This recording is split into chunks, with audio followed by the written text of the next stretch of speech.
So we have to evaluate the following integral, and we know that it's just dx over square root of 36x squared.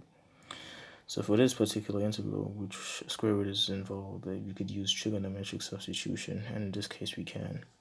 So first of all, we begin with drawing a triangle. We get our theta. In this case, we're going to use the sine trigonometric substitution.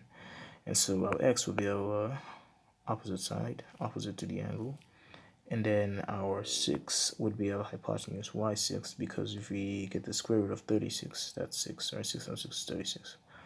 And of course, our adjacent side, using Pythagoras' theorem, must necessarily be 36 minus x squared, okay? And now we just let x is equal to 6 sine of theta, right? Because sine of theta is simply x over 6, which is opposite of the hypotenuse. And if you multiply by 6, we should get just x in the equation. And so now if we differentiate this particular expression, we simply get that dx is equal to 6. What is the derivative of sine theta? Well, it's simply cosine of theta d theta. And of course, if we just get the cosine of the angle, so cosine of theta, it's adjacent to the hypotenuse, so 36 minus x squared, which is the adjacent side, and we divide this by our hypotenuse, which is 6, and if you multiply both sides by 6, we should get 6, we should get 6 cosine of theta is equal to the square root of 36 minus x squared. And believe it or not, we have all the information we need. Now we need to just substitute for x and for dx. So for dx, we're simply going to substitute this expression here. And for square root of 36, we're going to substitute this expression here, or this part here. And then we're going to evaluate our integral. And so we'll just continue on the next page. Okay. Now, what did we say dx was? What did we say this was? So dx is 6 cosine of theta d theta. So let's substitute that. So 6 cosine of theta d theta. And what did we say the square root of 36 is? It's 6 cosine of theta, right, according to this expression. And so it's 6 cosine of theta. And now we just simply simplify the integrand.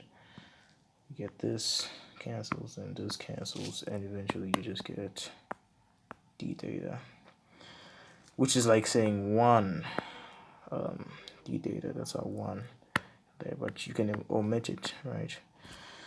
And now we just we find the antiderivative of 1, which is simply theta in this case, which is simply the variable of integration, namely theta. And then of course we have to add a plus c, a constant of integration, since we deal with indefinite integrals. And now we're not done yet. We have to figure out what theta is. We have to substitute back. So in order to figure out what theta is, we understand that x is equal to 6 sine of theta. And if we solve for theta in this particular expression, we simply can substitute back for theta in what we already have. So let me just show you how this works. So x is equal to 6 sine of theta. And now we have to solve for theta. So we divide both sides by 6, which is equal to sine of theta.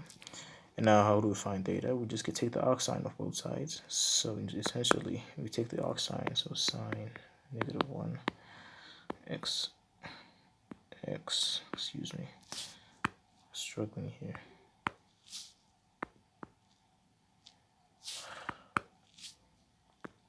X over, I'm not sure what's going on there, over 6 is equal to theta. Okay. So now we just substitute back, and that will give us our final answer. So we get the following: the arc sine of x over 6 plus c. I'm experiencing some difficulties writing x somehow. See if I can write it neatly. Anyway, you get the picture, right? It's -1. What's going on? Let me just write it neatly on the next page.